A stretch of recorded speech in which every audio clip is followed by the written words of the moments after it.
Hey y'all, good morning. I'm Tracy. This is my channel, Tracy from the Mermaid Cove. And how many minutes have I spent panicking, trying to remember where I put my eye drops for my surgery on Wednesday? And they were right on the kitchen table. Way too late.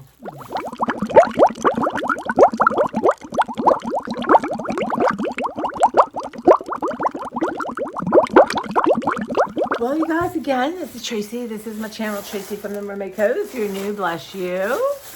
I appreciate it so much. And yeah, I'm having cataract surgery Wednesday. This is Monday. And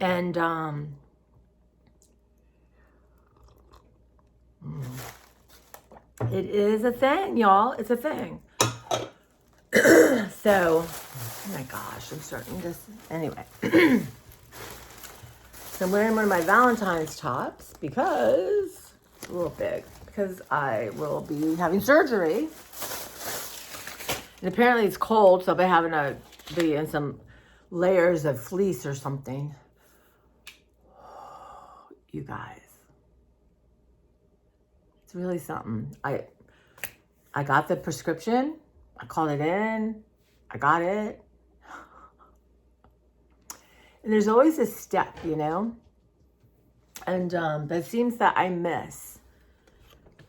And I'm laying it, I think last night I was laying in bed, I'm like, whoa, where are my eye drops? And then I remember, this is how crazy, I remember I had a bag on the stairs. I thought, oh, that's them. And then I woke up and I remembered, and I'm looking for the bag. I can't find the bag. I look on the stairs, it's not there. Go back up. And in my mind, I thought, no, that was Flonase. Finally locate that bag, and it is Flonase. I thought, oh my God. Looking around, panic, looking around. Now I'm working on clearing this table, and it's so much more. And I had to sit down to have a minute with myself because I was starting to freak out. And then I moved something, and there was the bag. But let's see if this is actually them.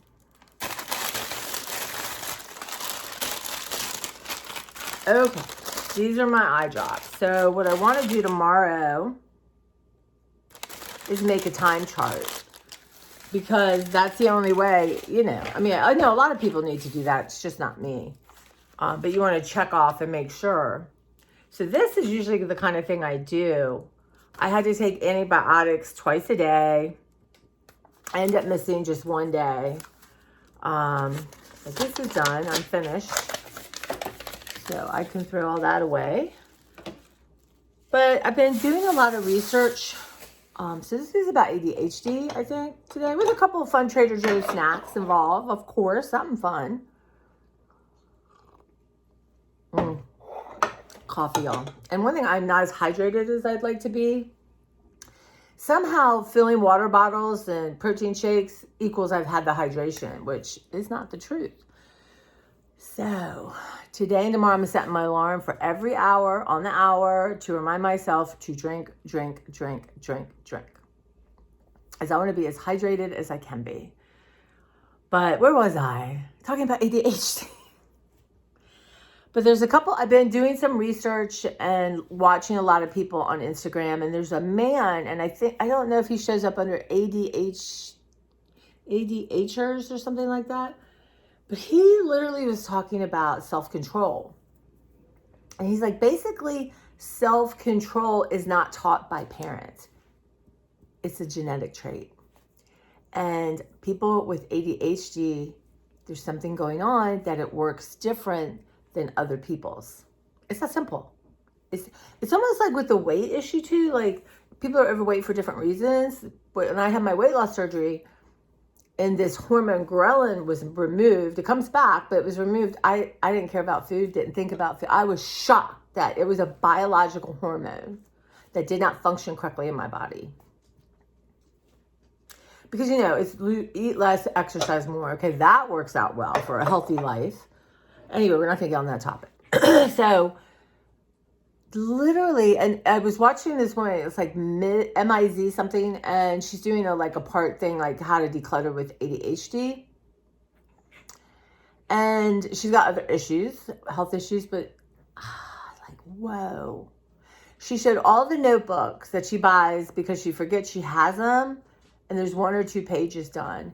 And literally, I just went through all the notebooks I had out, ripped out all the pages, which weren't a lot in each book, and put them in a bag so I can, when the things I'm going to do when I'm sort of taking it easy and my eyes a little better, is look through all these, pull out the things I haven't done yet, and then get rid of this.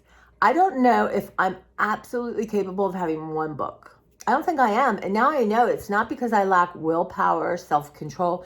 It's literally how my brain works and functions. Neurodivergence, right? Make a t-shirt, neurodivergent. I love that. I wish I'd known that. Mom, I'm neurodivergent, okay? Give me a break. And of course, society treats you in a way there's something wrong with you. It can be subtle. It can be, not so subtle. But it's how you internalize it, right? How do you feel about that? Well, I feel terrible. And I just could never understand why sometimes I can't follow through, because I have such an organization. For other people, I could be hired out to organize. But it's these piles, and the woman was going through and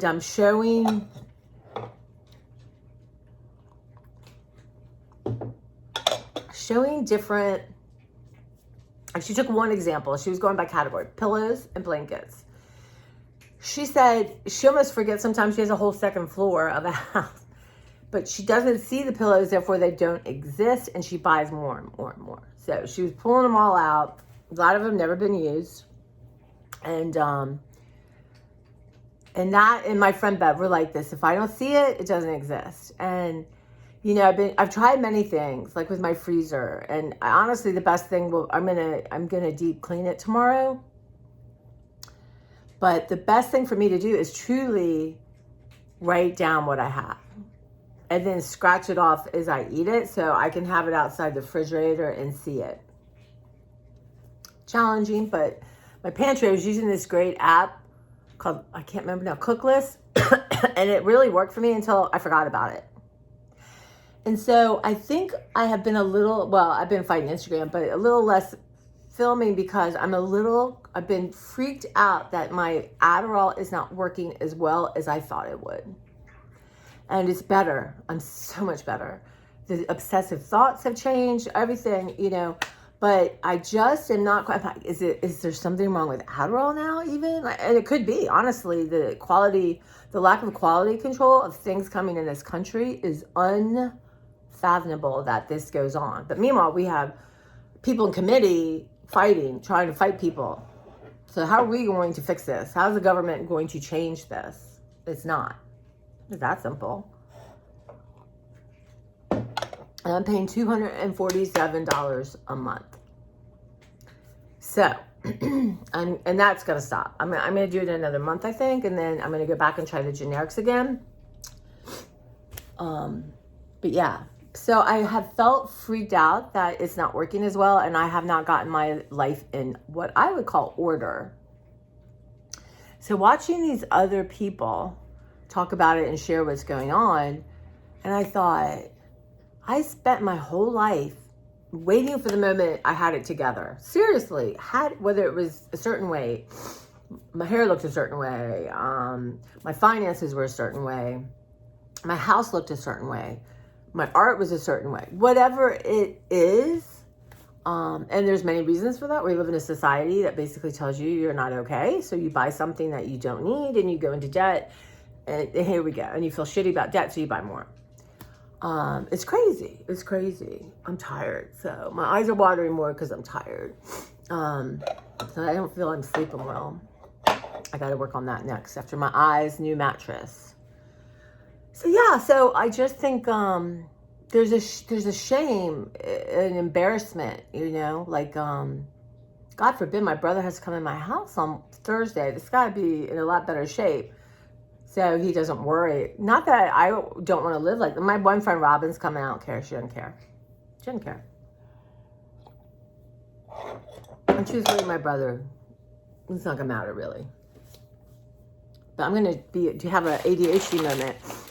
So I got my, I've been taught, and this is one of the better qualities of my parents, you thank people. So my brother's going to take time off work to get me to the doctor, So I got him a big old bag of pistachios. So I got them a couple weeks ago, and this is for boat trip, but I put them in somewhere. I put them somewhere. And of course it works to put things in the same place, but sometimes I don't know, I think, oh, I'm going to put somewhere special so I know where it is. If I had just put it where I really would have normally put it, but it doesn't, this just goes over and over and over. So that is obviously not working. But they were in my pantry. I just couldn't see them because I had put other stuff on top of it. Oh my God, you guys. So why do I think like I have to be a certain way till I can like feel like I'm living? Really, I'm living. I'm here. I'm fun. I'm a good person. I'm a great friend and, creative and funny. It's like, isn't that enough? Do I have to have a perfect house? Do I have to have perfect hair? It's just so bizarre, really, when you think about it. Anyway, doing this deep dive into all this, and there's so much information now. And it is just shocking to me when I listen to someone.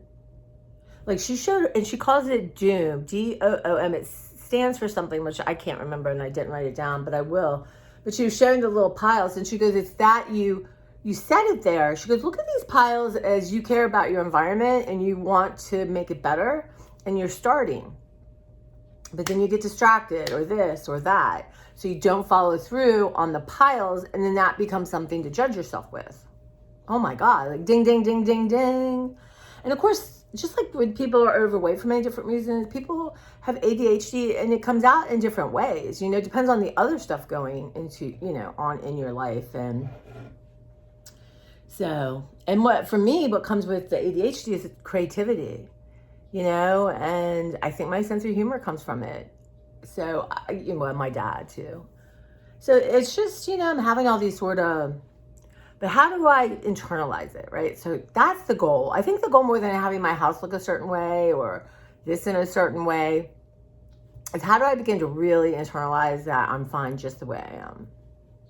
Yeah, do I want to get better? I've been trying my whole life to get better, literally my whole life. And now to know that it's just how my brain is. It's not lack of willpower, self-control. If you want to do it, you could do it. Oh my God. Certain things I hear and it's just like my hackles come up. And my parents didn't know. I remember once, I don't know what I had done. And, my dad loved me. Oh my God. My dad really did love me. And, but he's human, didn't have a father, had crazy siblings, much older than him, and grew up in very poverty until really he went to college and started working for himself. So this shaped who I married my mother, crazy match, but he was looking for some excitement apparently. But I can remember once he said to me, I remember pretty much every negative thing quicker than I do the loving things, which is wild to me because he's been gone for a long time. But I remember I can't remember the circumstances, but I remember the words. He said to me, people used to say to me, I could light the world on fire, but I'm too lazy to strike a match.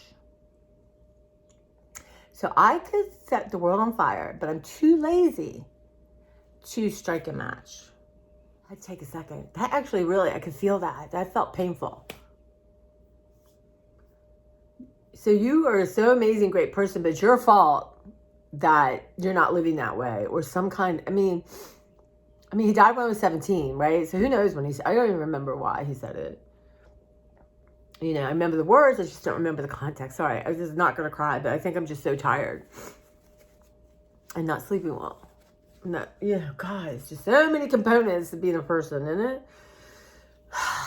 So, yeah, there's work to be done there because it's your fault, right? It's your fault. It's not because you have challenges in your brain that almost make it impossible. It's your fault. Like really, I can look at stuff and think I'm like pretty much actually a rock star for getting what I do get done but it's not ever enough. It's like what you didn't do. And I know I've been talking about this a long time and you guys are so kind. And when I'm really in that mood, you're like, hey, people will say, you wait a minute, you did this, this, and this, and you're not, you know what I mean? Like, but it's that. My mom was big on that. Like, I could have this whole house done, and she'd go, yeah, but what about the garage?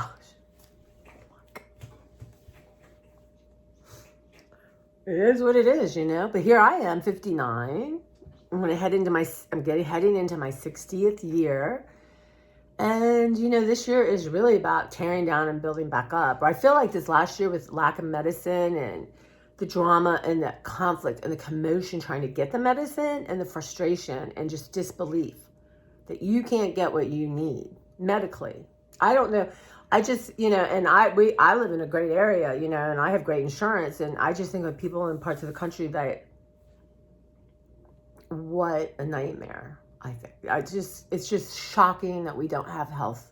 I get the war crap, but I was looking at these planes. They came up on my feed at work, and because I'm obsessed with Mars right now, as one is.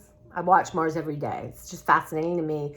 They have this thing on Mars, but the amount of I don't understand really learning about Mars, how it affects us. Why can't we put all that money, and instead of having a $200 million airplane, put that and have everyone health care. It's not a political channel, but I'm just saying, it doesn't make sense to me. Wouldn't it be nice, like, all the money people made on the Super Bowl was donated? But the problem, there's so many levels of craziness. But, so that's the work, y'all. That's the work. It's not having my house decluttered and, this and that. It's really, truly just being okay with where I'm at. And I'm sad that that's hard work, but I also have understanding. But if only understanding equal change or equal, moving forward, wouldn't that be nice? But yeah, so that's what's happening. And I got to really make a list, y'all, for tomorrow, because I got lots of little things I want to get done. Like, I want to go get my friend a gift certificate at the liquor store here, because she's, taking a day off work. I need to have my eyeglasses tightened. I need them to show me how they tighten them. So I'm supposed to pull them off like that, but oh my God, you guys, these things are so dirty. I got to clean them. But they're falling. And like, even when I'm like this and I'm at work and I go down to shelve a book or to get a book, it's like crazy. I have to be like one of those people that has that thing to make it tight. Anyway, so I need to go by there. I'm going to run in the Giant real quick and get a couple things. I have the vets coming in the morning. And I'm not anywhere near prepared. I'll get up super early tomorrow. But I would like to get what I've started gone. And then, because it's going to be a while, y'all, till I can do a lot of this. Because I can't be messing around with bending and picking up with my eye. And I want my eye to, it's going to heal how it's going to heal. But I want to do my part and make sure that what I do is helping it and not hurting it. When I had my brain surgery, Lord Almighty, I followed everything to the T. And I remember going to see him, I don't know if it was like a week after surgery, something like that. And he's like, how are you? And I said, well, I'm better now that I don't have to wake up in the middle of the night to take medicine. He's like, what are you talking about? And I said, well, the instructions had me taking, this pain medicine, or I don't know what it was, every 6 hours or something. And the funniest thing is, my mom, I had to have food with it. So my mom would make me peanut butter and jelly sandwich, and she's hysterical. She could not make half. I'm like, Mom, I just need half. I only really need 4. She would blow her mind. She's like, I can't make half. I have to make a whole. You just take one piece of bread. And anyway, I could have made my own. Very spoiled. And he's like, that's a mistake. And I did not have to wake up in the middle of the night and take medicine, but it said that on the list, and I followed every single thing to the list, because what do I know, right? I'm not a brain surgeon. So it's interesting that when I feel threatened or like that kind of thing, like I don't know if it's fight or flight or whatever my brain does to get me there. Plus, I had nothing else to think about or do, right, than heal. I wish I'd had y'all then. It was wild. I'd wake up at like 3 in the morning and just sit in my living room, and I couldn't it's like it was wonderful because my brain didn't overthink, and I would just sort of be in the moment and just the atmosphere and the darkness, and it was really amazing. That was one of the benefits of that because my brain was healing. It wasn't overthinking. I think we were all on high alert, and everything I did came to making sure my brain healed. Because, one of my worst nightmares, y'all, is like to not be able to communicate, but be fully aware. And I was talking to one of my managers one time, and he's like, yeah, I feel, he says, I just can't. And there's a really great book called The Butterfly and the Bell Jar. The Butterfly and the Bell Jar. And I can't remember the author's name right now, but he's a French, in the fashion world. And he got in a car accident and was paralyzed, from the neck down. He could not speak. And it's a short memoir, but it's so well written and so meaningful. They made a movie of it, a French movie with Mathieu Amalric, who's my favorite, sexy, ugly French actor. He's amazing. So I highly recommend that. But, I had that in my head, and then I work with somebody on my crew. We have a cleaning crew, part of our staff, and her name's Tori, and she can't communicate verbally, but she can go type it. Is that amazing? She can type her thoughts. She loves stuffed animals as any normal person would. And she had a teddy bear, and I'm like, oh, what's his name? And she couldn't tell me, but she went and typed it to my, to her supervisor, Tina, my friend, and said, oh, George. I can't remember. I think it was George. Amazing. It's amazing what people go through. So yeah, I learned so much about people. I'm not sure the word. Just think of how they call it. It's just terrible. But maybe it's neurodivergent. Maybe it's, I don't know. But I've learned so much working with these. We've had different crews, and it's through the ARC. So, and just amazing human beings. And, some communicate, some can't. Different things. And it's just the idea of normal. What? That's just, I don't know. But here I am. But hydration and sleep. These are the things I'm working on. And, I'm on this quest to feed my brain. And one of the things I want to go to the store for is I'm going to make one of my coworkers, Nazrin, who's so kind to me, a chickpea salad. And I have chickpeas, right? And I want a new onion. And I need some tomatoes. And maybe some cucumber. And I have everything else, I think. And then lemon. And you add olive oil, lemon, and it's just a healthy thing. And you could use whatever beans you have. I just happen to have a lot of chickpeas. I have some hummus, so maybe I'll get some carrots. I ate up all my carrots. So I've been trying not to go to the grocery store and eat up what I have. But yeah, so, and I can have some hummus and carrots. That'd be good. Just some snacky things. Beverly made me this really good pot roast and some soup. So I'm going to be good. It's not like I could probably be driving, Well, so you have my surgery super early, my poor Robin. But, at this point, really, I come home and get settled. She could go to work if she wanted. They want someone to hang out with you, but I'm just going to take it easy. I'm not going to get up to any shenanigans. Hopefully, my brain will cooperate with that.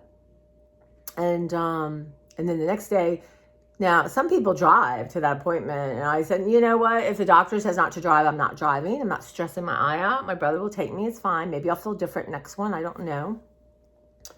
I'm kind of excited. So I will not, after my second eye, I will not need glasses to drive. That's been since 1980, y'all. 1980 when I learned to drive. So I remember my dad, I've told this story where he's either you're the worst driver or you need glasses. And we're in the we're in the military eye doctor place, and yeah, my eyesight's pretty bad. And he was freaking out. Like, oh yeah, I mean, you've been driving the car, but not, oh God, how are you doing in school? Maybe there's a reason. But y'all, I never knew any of this stuff. Like, I'm dyslexic. And I think because I've been a good reader all my life, I don't know what happens. But my dyslexia is really strange. Numbers, y'all, I've told this story before that. When I was like 18 or 19, I had my own checking account. And I bounced checks like crazy. And I thought I was so careful. I go to the bank manager crying, because back then, bank managers were there and would talk to you and help you. And we went through everything. He took an hour at lunch to go through everything. He's like, you're transposing numbers. I'm like, what do you mean? Because instead of taking 91, you're doing 19. Instead of doing 17, you're doing 71. So, oh my God. That was the first time I knew. I don't even think there was a word for it. I don't even think the word dyslexic. I don't know. But he's like, you're flipping the numbers around. Oh my God. So he helped me so much. There's always people to help you. He got rid of all the fines, all that kind of stuff. We got to where I was, and he's like, he goes, I don't know why you're doing it, but you're doing it, and you need to really be aware. Mostly I am, but when you're not, you're not, right? When you're not aware, you're not aware. So that was the first time. And then I don't really think I got diagnosed. I didn't take tests or anything. A therapist or psychiatrist, we went through certain things. So that's affected my school. It's affected everything. And you don't even know. You just think there's something wrong with you, because obviously other people can do it. Why can't you do it, right? So that's a lot. It's actually more trauma than I realized, right? So this last year, just being pure. Now, and I think there was 30 days, I got a really good genetic that, remember, right when that mice situation happened in the garage, literally the day before, I got a new generic, and it worked beautifully, because I went in that garage, y'all, and I hauled butt, and but I only had 30 days, and the next one wasn't good. So, yeah, I lost my train of thought. And you walk in a room and you forget why you're there. A lot of people do that now, because I believe the world is an ADHD world, right? Like information, this, oh no, here, look here. No, here, over here. No. Come here. You want this? No, do this art class. No, okay. So I think a lot of people experience it. But then if your brain is actually, do y'all know that the more you're on the internet and like reading short things, it changes your brain? And there's a book called The Shallows. I don't know author. I know the title, The Shallows. And it talks about what happens to your brain, and it becomes harder to read. It becomes harder to focus for any amount of time. So I've been really, off Instagram mostly just because it's a time suck, right? It just is. And then I think quickly you're getting a message, well, you're not okay. You're not okay. You're not like this. You're not producing art like that. You're not doing this. You're not, you know what I mean? I think it's like boom, boom, boom. But there are some fun stuff. But like the ADHD people I'm finding, it's amazing. This girl, a woman, but one thing she has is a really great partner who she said, he's not like the Instagram, he's not gonna put me roses and this and that. She goes, but he does the grocery shopping. He does things I don't want to do. And he helps me, with stuff that really is hard for me. And I actually have a customer, we were talking, and she said the same thing. But see, I've never thought I was really good enough for a partner, because the chaos. Why would I inflict that? Really, this is truly deep down, I think, how I feel. So there's some work to do there. But right now, working on I'm okay. I'm okay being 59, exactly how I am, right? With the money I have, with the art supplies I have, with, the lists I have, the decluttering I would like to do, I'm okay. And that's going to take some time. But I've been listening to like Louise Hay. I love Louise Hay, y'all. Just Google her, and, again, everyone get your library card. Y'all have your cards, right? Library card. I think I'm going to have to do a whole segment each week about why you need a library card. Oh, my God. So if I don't write that down, that's what I'm going to do, y'all. I have great ideas, and it's very hard. Okay. So anyway, that's what we're doing. And I'm going to try to do these more often, but I think that I've just been struggling and really I know people are here to support me. And there are people who are not here, right? They're not. They want to see Trader Joe's. They want to see Dollar Tree. They, there's a woman called is it Crafty Girl or something? She changed her name. I think that's it. She has a lot of, I would love to have as many followers as she has, but she shows, it's all about shopping. What she gets at the, grocery store, what she gets at Walmart, what she gets at Dollar Tree is her main goal. And she's a vlog, and she moved in all the furniture she's buying, how she decorates, and the mugs she gets. She really influenced me about way too much at the Dollar Tree because of her. And, she's making money doing this, okay? Not spending money, making money. So I've been just on a hit. I could probably go soon I had to get through Valentine's Day at the dollar store. So, but now it's just this compulsiveness, and I'm much better since taking the Real Good Adderall. And I look through my life, sometimes I was really compulsive. I had spent most of my life not medicated, really, truly. I don't think I was maybe my mid 40s-ish. But I also feel like, I don't know, I'm going to talk to my nurse guy about, are there habits? Are there, if you can like scroll and change your brain, obviously living maybe a certain way, there's habits, right? And we all know baby steps, right? See, I was going to get up and do some work, and here I am. I just somehow have to figure out my sleeping. I literally just have to put myself in bed at 9 and put something nice to listen to, and I get a second wind, and yeah. And that's a hard one. And it's not that I don't want to do it. I forget that's what I want to do. The truth. Okay. So you guys, I have a couple of Trader Joe's things, which I probably should do separately. But yeah, sorry you guys, I always got to move. That's my ADHD part. I was telling my brother, I said, I said, one of the things that, I know now is ADHD is I move rugs. And I don't know I'm moving a rug. Like my dad would watch me in the car and he goes, I don't see you do it. But when you get in the car, the rug mat is a certain way. You get out, it's totally changed. And he goes, and I honestly don't see you move. And then I tell my brother this, and he's like, oh my God. Like I literally have no memory of this happening. Like, I don't know where my original sister-in-law, baby mama, and my brother must have gone somewhere, and I took care of the kids and had his car. Or Carrie, I don't think Zachy was around. And he goes, I came back and the mats were all askew. So I don't even register it. So, and literally all the carpets in my house will be askew. And I remember my friend Nito, my good friend Nito. And this is a shout, if you're still here listening, a shout out to Mike, his friend Mike, who watches. Thank you. I hope you comment. I hope you're subscribed. But Nito would say, I know you're at my house today because the carpet's moved. The carpet's wonky. Somehow is wonky.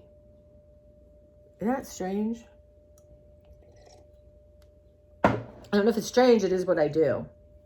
Anyway, yeah. So I think I'll stop here and then do a quick review of just a few things. I don't have a lot. I was going to go by Trader Joe's today. I don't know if I have it together. I wanted to get the new smoothie thing.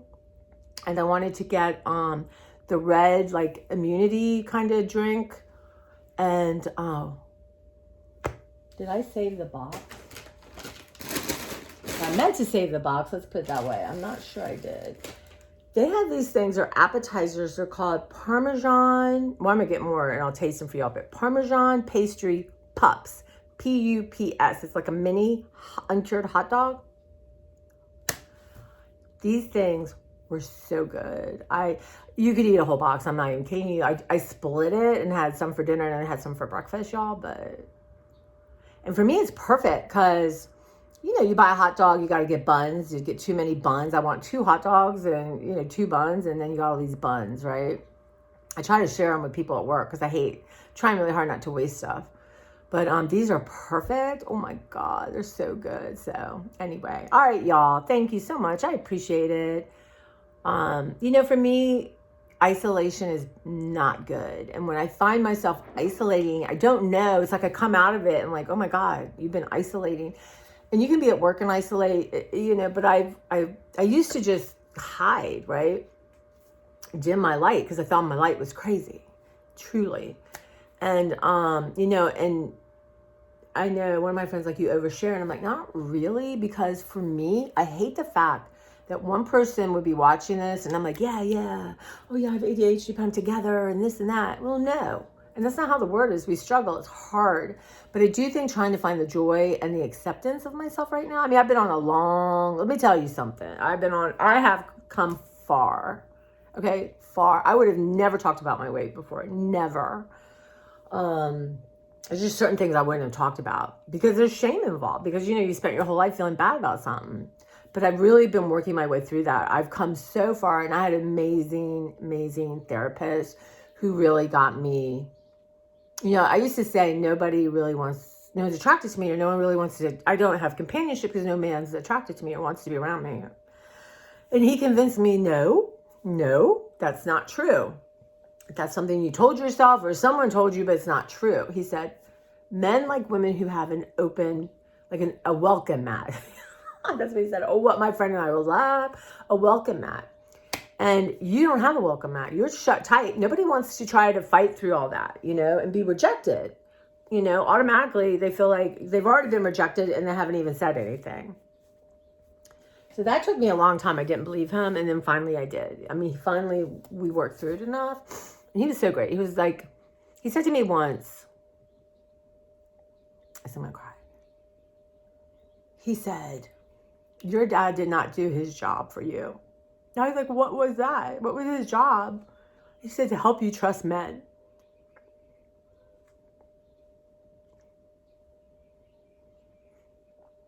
And, yeah, it's hard to hear because especially when a parent's gone, you put them on a pedestal. And you only, I hadn't even begun, I thought everything was my mother's fault. But my mom and I really worked through a lot. I mean, we would fight and trust me, it was loving and combative, like anyone. And that was hard. I didn't believe it for a long time. I just said, you're just some kind of psychobabble crap. That's not right. But it's true for many reasons, right? I mean, he died. Simply, he died when I was 17. That's enough, right? But I also had a really hostile, crazy stepmother and other various things I had to deal with because of decisions he made. And if my dad could not protect me or do what's right for me, who else would, right? Nobody loved me more than my dad, my mom and my dad, really, truly. My dad loved me fiercely. It's very confusing, isn't it? And it's not like you say, oh, you want to sit in therapy and blame people. It's not that. But you have to deal with whatever it is you do to protect yourself. And time goes on and it feels like it's you. It's like you don't remember. And then when you do start to remember, it's painful and you feel guilty. And, God, Lord, my dad was doing the best. And honestly, what my therapist did was take my dad off that pedestal so we could really go through it and deal with it so I could move on and I could, understand, and so that's what he felt like his job was, to help me trust men. And he, to a certain extent, yeah, I had a different understanding. I think I just really, so I've had great men in my life, but I really think I separated. I mean, there's one thing to have great men in your life, but not men who would be a partner-ish thing. So that you would want to trust and, God forbid. So anyway, this is amazing. This is so much more important than me packing up crap to give away. That's what my brain just told me. You should be packing. I'm like, no, this is so much. So this is why this is so important for me. And if one person can think, oh my God, that sounds like me, or I understand that, then that makes me feel better, right? Because my therapist really kind of pushed me hard to go into group therapy. And I didn't want to do that. And I don't remember how old I was. I have a really hard sense of timelines. Like in a day, like at work or getting to work on time, all that, because my dad, listen, I can manage that kind of time. But like timeline, like when something happened and all that, I have a harder time. And group therapy, was one of the hardest things I've ever done and one of the best things I've ever done. And I was the youngest, and there were some angry people, and a man who, I'm not going to go into what he did, but it's something that, sexually deviant. And one just crazy person. And they ended up, like, she would disappear. It's really like a contract that you have, and with this group, and really angry guy, and the world had nothing to do with him. This all happened to him, and a really angry woman who didn't think she was angry. And then there was someone a little younger than me, and she had joined the group again because her welcome mat wasn't open, and she wanted to have a partner. And then long ago, like, you had to go, you answered ads in the newspaper or telephone call, way back in the day. And but she had met someone and had really grown and was leaving. She said to me, "I'm so glad you're here." And then she left like 6 weeks later, which was the point. You're not there forever.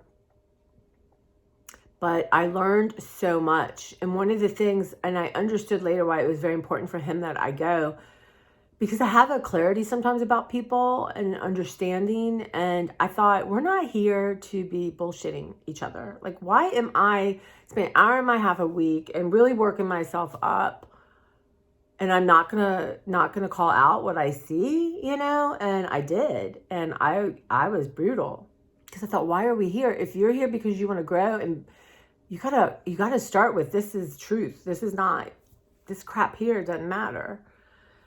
And it was hard, because then the next time they would have each individually be pissed at me and think, of course, because you're got the hornet's nest going, and come back and try to get me and zap me. And I remember one time my glasses had broken, so I realized my eyes were much better than they are now. But I remember everything was like blurry, and it was surreal, and it was like everyone was just coming at me. And there was like the third time I went and I called him, I said, "Are you sure this is good for me? Are you sure? I could see why it's good for the group, maybe, but why?" He's like, "Trust me." And I did. And it honestly changed my life. It changed my life.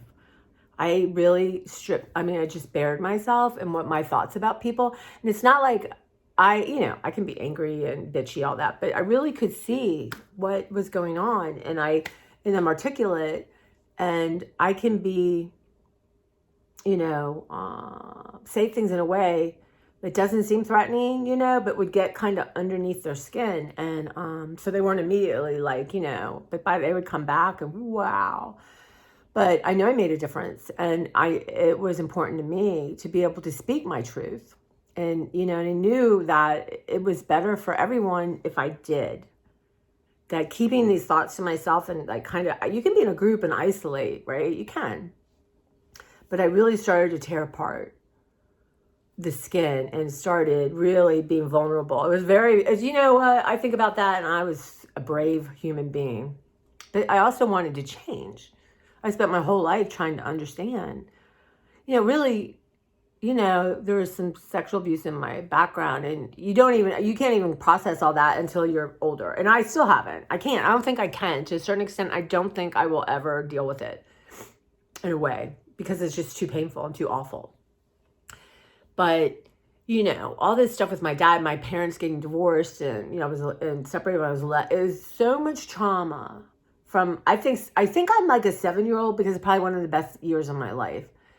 But as this happened, and the trauma and the pressure from my parents, and I don't think they consciously understood it, to act like I was okay. Because if I was okay, then it didn't matter what they were doing, right? And of course, very sensitive human being that I was, I tried, right? I tried. And no matter what, if I was with my dad doing things, then my mom would be upset and feel jealous. And then if I went home, let's say my mom wasn't there, or I felt lonely or scared or whatever, I couldn't tell my dad, because my dad would be furious. So it took me a lot of time to get through all that. And it's still there, of course. I still can have moments of it, of being very angry that I was put in that position. But that's how people are, right? I remember once, I can't remember what was going on with my brother, but he got my mom to go to therapy with him. And I remember my mom saying to me, "Oh my God, look at your dad. Where's your dad? He should be here. I'm the one now has to explain all the stuff we did. Your dad was just as guilty as I was. And I'm like, it's for you guys. But anyway, I do remember my brother telling me that his therapist said that my mom was one of the most honest persons that went in, and she admitted to everything. And because she, Oprah always talks when you can do better, or you do better when you can do better, right? I'm not saying that, right? When you know better, you do better. And at this point, she had aged and she knew better and she understood. At the time, she couldn't understand. But yeah, really, my mom, my dad, my brother had certain feelings about my mother, and that included me, and I dealt with that the second part of my life, right? So it's interesting. It's very interesting. It was very protective of my mother. Very protective. And she was very protective of me. So, but I want to tell you this quick story. So, even though it's an hour long.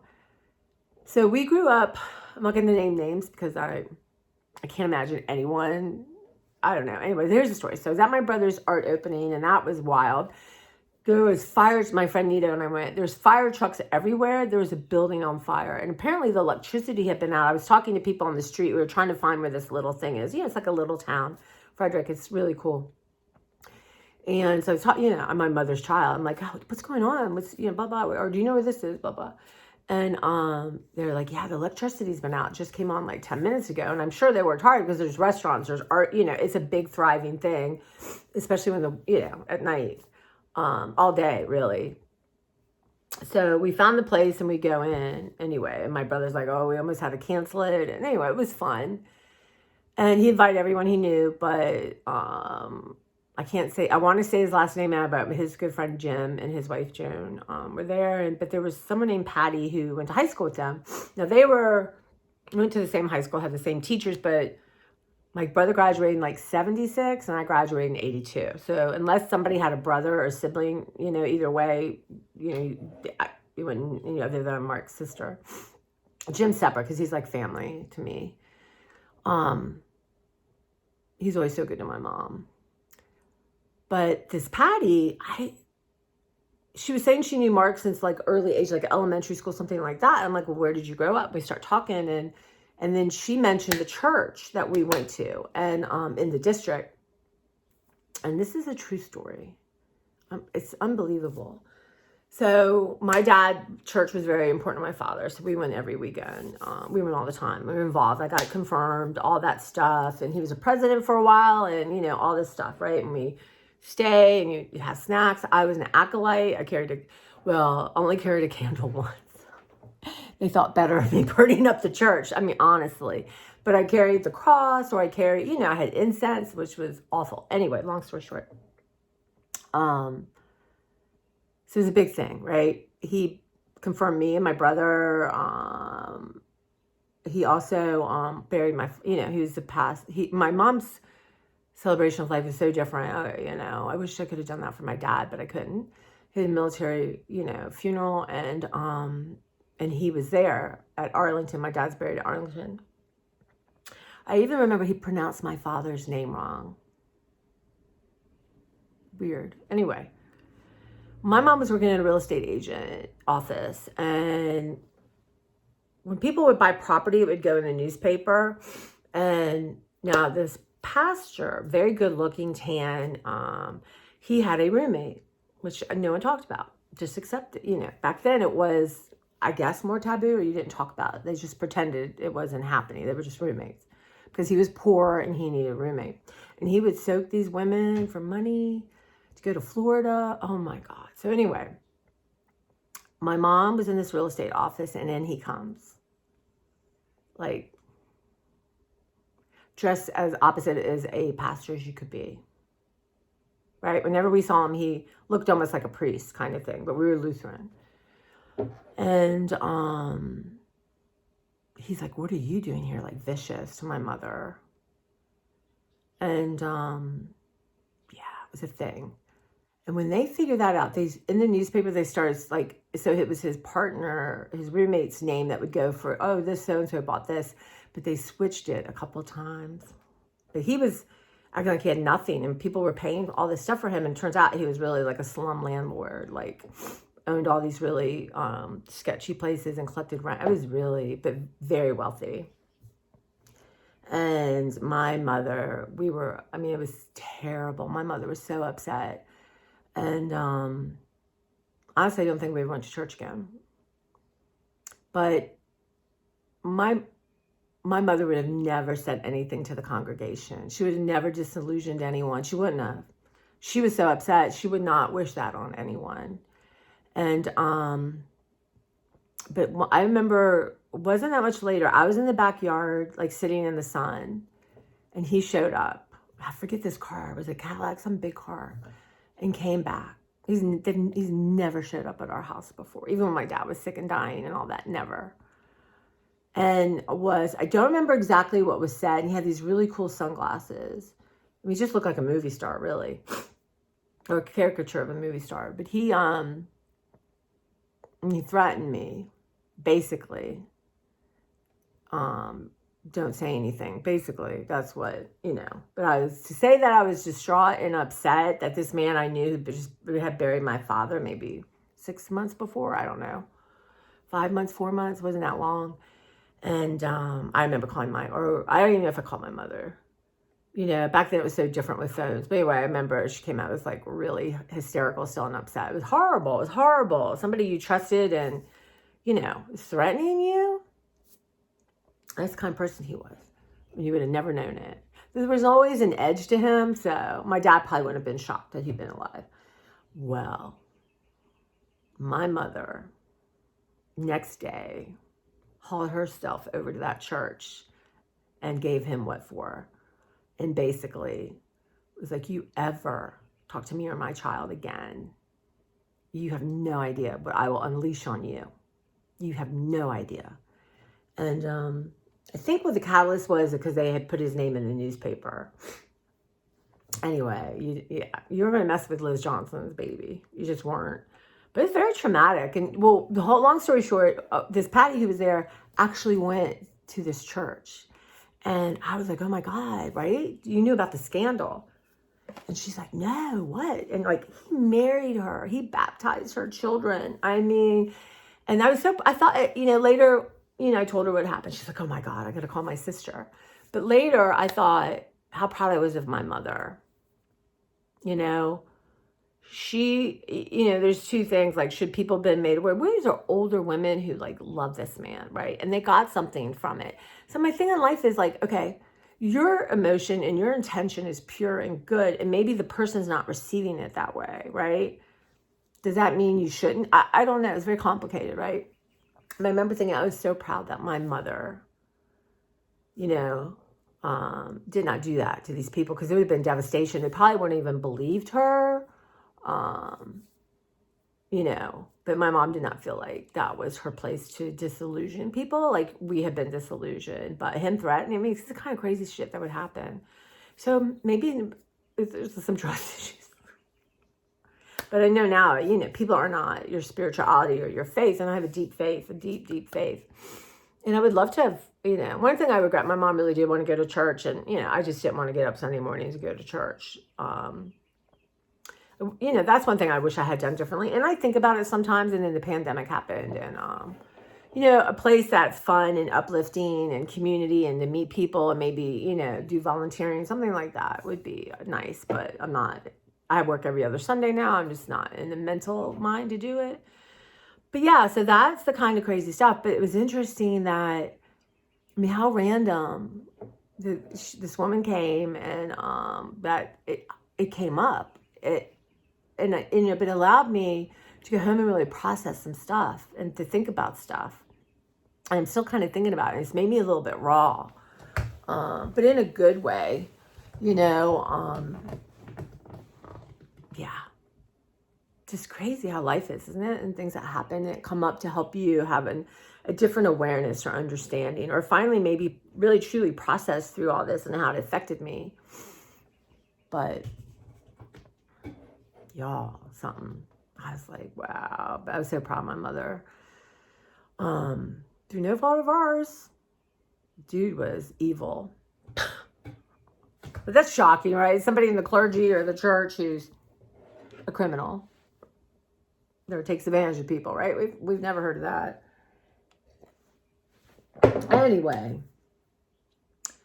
But yeah, so isolation is not good. You know, y'all, if you're suffering, reach out to someone. And it's hard because, you know, they always say, you know, check on your strong friends. See, people think I'm strong. And I am strong and I'm not strong, right? Nobody's anything. Nobody's one thing.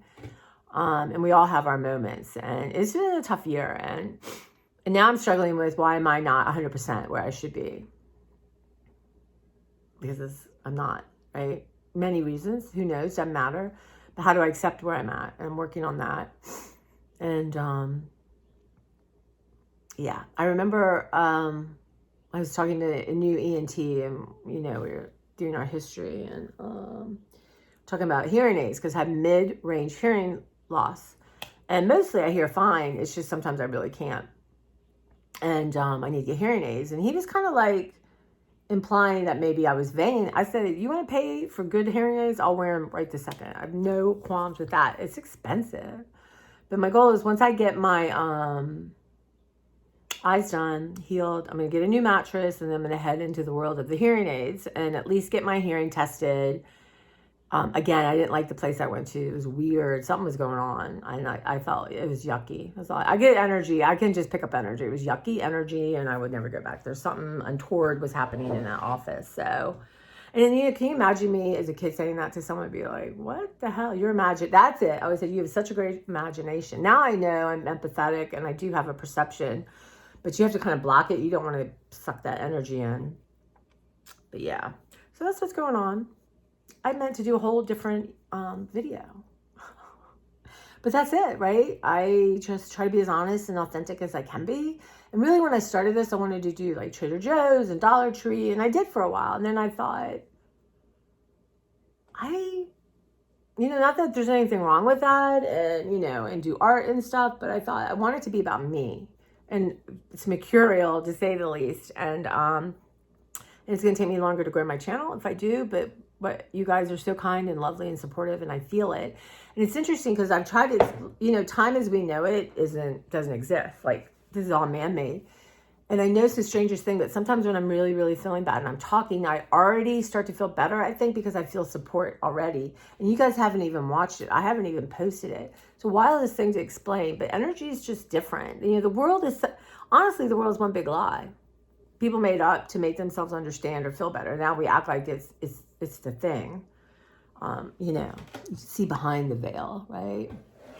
Anyway, you guys, you take care. And I'm really okay. You know, and I have lots of laughter and lots of friendship, and, you know, I'm absolutely interested in everything. I love people. I could just sit. Like when we first we found a great parking spot because I asked my angels. That's another story, y'all.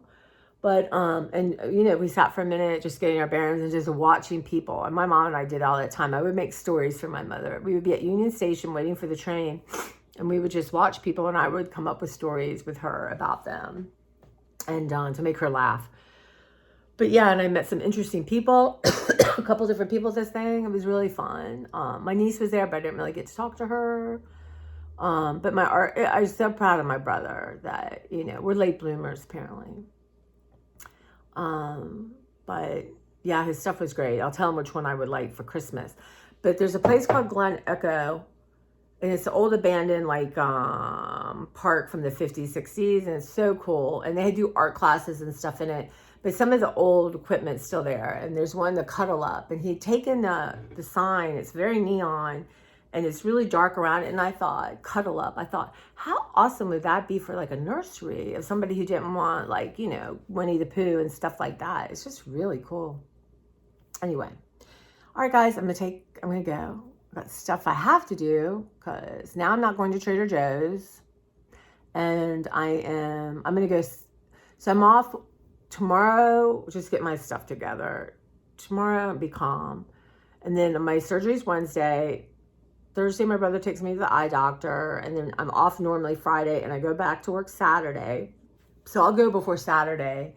And then Sunday and Monday, we're off for President's Day, and then I go back Tuesday. So that's a nice little stretch of time. It's going to be weird though, because I'm not going to be able to lift and do stuff like that. But I've done some things that are easier for me to sit and go through, not lifting and, you know, dragging books all around. So trying to be smart, because, you know, I get in the moment and I'm really worried about bending at work. And I said to him, you know, I have ADHD, and as much as I don't want to bend and I'm at work and I'm in the moment, I said, what will happen? He goes, it's just going to take your eye a lot longer to heal. So I almost want to get like, I haven't done it and I probably won't, but like a belt or something that makes it impossible for me to truly bend. I really don't know. I've been talking to myself and just saying, this is important.